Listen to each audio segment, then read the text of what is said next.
directeur des travaux publics. Le maire de Mille-Îles a fait visiter les bureaux de l'Hôtel de Ville récemment à la TVC d'Argenteuil dans le cadre d'une entrevue sur sa réélection par acclamation le 7 novembre dernier.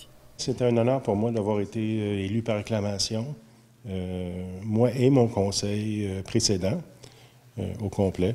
Donc, on avait un poste d'ouvert à cause d'une conseillère qui a désisté de se présenter pour les élections.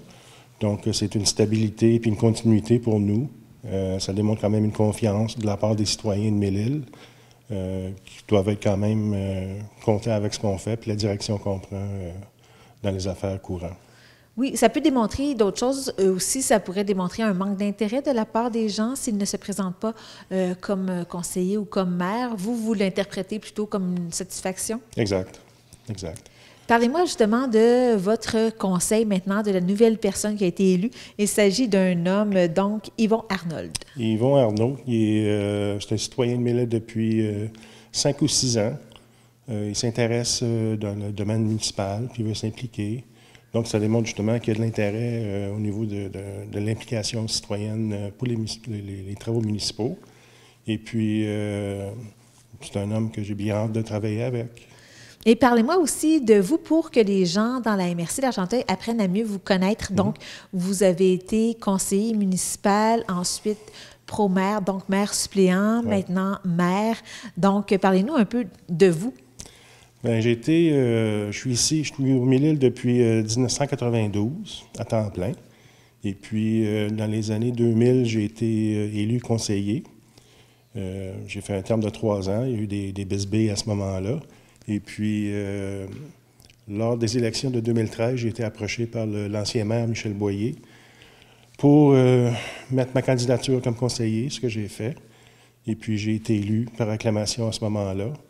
Et puis, par la suite, je suis devenu maire suppléant. Et de 2018 à 2020, j'ai été le maire suppléant actif avec le retrait de M. Boyer.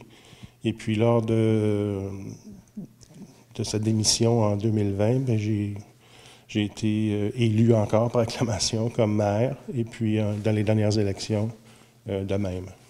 Et quelle est votre vision de Mille-Îles, aussi pour les gens qui connaissent moins cette municipalité de 1962 habitants? Donc, qu'est-ce qu'on peut retrouver ici?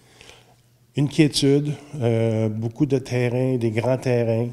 On n'est pas un centre urbain, c'est vraiment rural, villégiature, des lacs, des corridors écologiques. Puis on veut rester comme ça. On ne veut pas devenir un centre urbain. C'est sûr qu'on a des pôles de population plus denses. Et puis ça, c'est correct. Ça fait partie de notre municipalité. C'est très important. Et puis, mais on ne veut pas commencer à développer des grands territoires.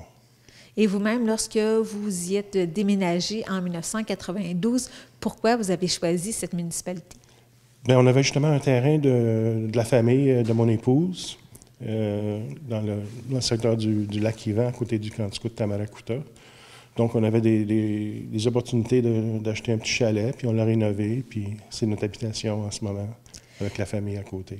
Et quels sont présentement les enjeux, donc, dans la municipalité de Mille-Îles? En ce moment, les grands enjeux, c'est de voir ce qui va arriver avec le camp scout de Tamaracuta.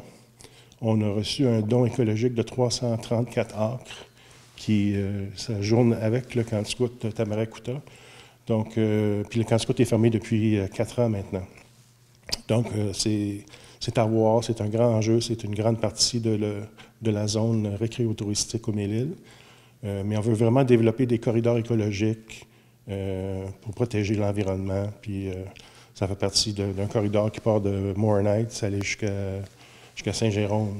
Donc, c'est un grand travail à ce niveau-là. Pour ce qui est de développement urbain, on est sous l'emprise de l'orientation 10 du gouvernement du Québec. Donc, la densité est réduite ici, ce qui nous va très bien. Et puis, on a des petits projets ici et là, mais on veut pas vraiment, on n'est pas endetté, puis on veut rester comme ça. Ça, c'est important. Concernant aussi les nouveaux maires, donc dans la MRC d'Argenteuil, il y a eu 4 nouveaux visages au Conseil des maires de la MRC. Parlez-moi de l'atmosphère, de l'ambiance que crée donc l'arrivée de ces 4 nouveaux maires. Ça a changé complètement le dynamique dans la salle.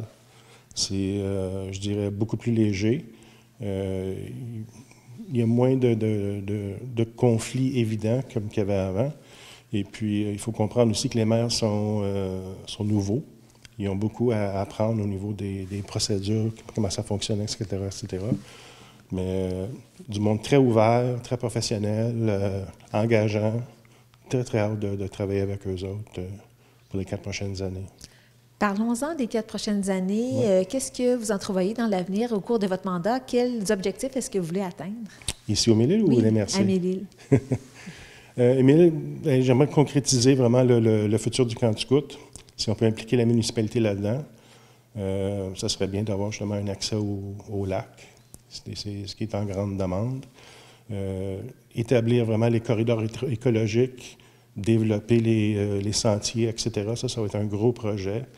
Ici, on a l'ancien Maple Grove, l'ancienne école primaire qui doit être rénovée, mis à terre. Tout est en flou en ce moment. C'est pas mal ça. Puis les chemins, partout ailleurs, les chemins. C'est là que les grandes dépenses vont aller. Et au niveau, justement, de la MRC, Ouais. Quels sont vos plans? Qu'est-ce que vous voudriez On a mettre hâte de de voir l'avant? l'Internet haute vitesse arriver. C'était censé arriver avant les fêtes, mais avec le COVID, comme partout ailleurs, il y a une pénurie de monde. Hein? Donc, ça va s'étaler plus au mois de janvier. On a hâte de finir avec ça. Et puis, on a hâte de voir aussi le développement du réseau pour que ça commence à donner des redevances à la MRC. Il y a beaucoup de projets à la MRC. Je ne peux pas commencer à les énumérer, là, mais avec l'atmosphère qui règne dans la salle de la table des maires, moi, je suis convaincu que ça va bien aller, puis on va progresser à plusieurs niveaux. La MRC a l'intention de présenter son budget. Et parfois, il y a des gens qui se demandent quelle est la part de la MRC, quels est, en fait, les bénéfices que vous en retirez à titre de maire d'une municipalité de faire partie de la MRC d'Argenteuil? Moi, j'ai l'impression qu'anciennement, les MRC n'étaient pas utilisés de la façon qui aurait pu être utilisée par les municipalités. Pour nous, au Mille-Îles, c'est une ressource extraordinaire. Pour répondre à des questions, les professionnels à la MRC sont hors pair. Il faut s'en servir, puis on s'en sert. Donc, ça nous sauve énormément d'argent. Avant, il fallait toujours aller au privé. Là, on peut se servir des effectifs à l'intérieur de la MRC. C'est une ressource inestimable.